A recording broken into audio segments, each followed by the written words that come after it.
And when you say, based on the scholars that have studied this, that's because you're simply repeating the things that these scholars say. You're just a transmitter of the findings of these scholars. Is that correct? Now you're putting words in my mouth. No, sir. Yes, sir. I was simply trying to report the view of some scholars that I was basing my arguments on. I'm saying there are scholars, respected scholars, who have made this argument based on ethnographic research, and I've read them, and that's the basis for my assertion. Your Honor, could I ask this witness be instructed to listen to the question, answer my question, and not make a statement that is not responsive to the question, even if he believes it's important? I don't need such instruction. My intention is to do exactly that. Mr. Blankenhorn, one of the instructions that the court gives to the jury when an expert witness testifies is to consider the witness's background, training, and all the other evidence in the case. And that other evidence includes the demeanor of the witness. So I would urge you to pay close attention to Mr. Boyce's questions and to answer them directly, succinctly. So bear that in mind. Yes, sir, I will.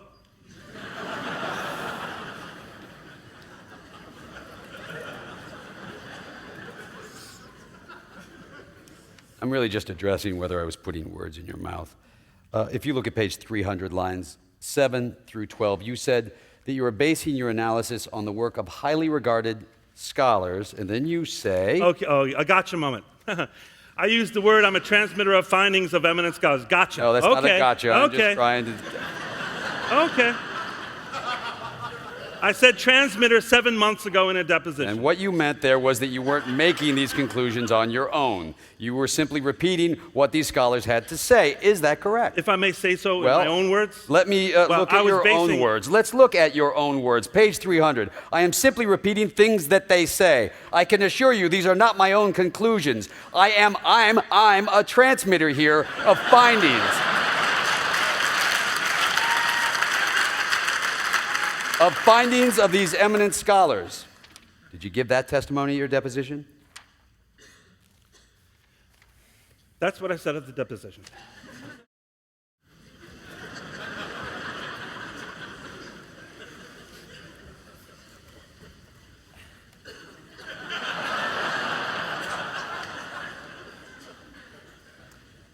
Now, you believe that gays and lesbians today are raising children, correct? Of course, yes. And in fact, hundreds of thousands of children are being raised by gay and lesbian couples. Is that correct? I don't know how many. Did you ever try to find out? I did. And were you able to make an approximation? I was. Yes, sir, I was. And what was that approximation? I can't recall. Can you recall approximately? No, sir. Okay. The studies show that all things being equal, two adoptive parents raising a child from birth will do as well as two biological parents raising a child from birth, correct? No, sir, that's incorrect. Well, sir. Well, may I say another word on that? You'll have an please? opportunity to redirect. Okay, well, it was a clarifying thing, and it actually supports something you just said.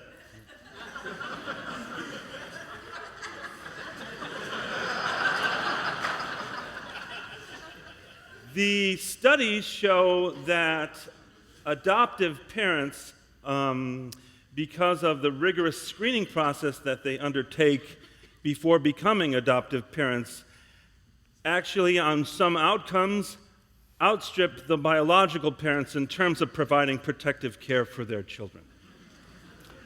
Yes, I was going to come to that. I appreciate you for getting there. Now, in binder number 1, we have a copy of your book, Future of Marriage. And the last two sentences.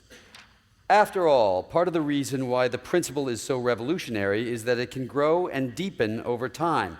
Groups that had long been considered effectively outside its moral reach, African Americans, women, people of certain colors or languages or religions, can over time, and often as a result of great struggle, enter into its protective sphere. And then you get to two sentences I want to particularly direct your attention to. You say, I believe that today the principle of equal human dignity must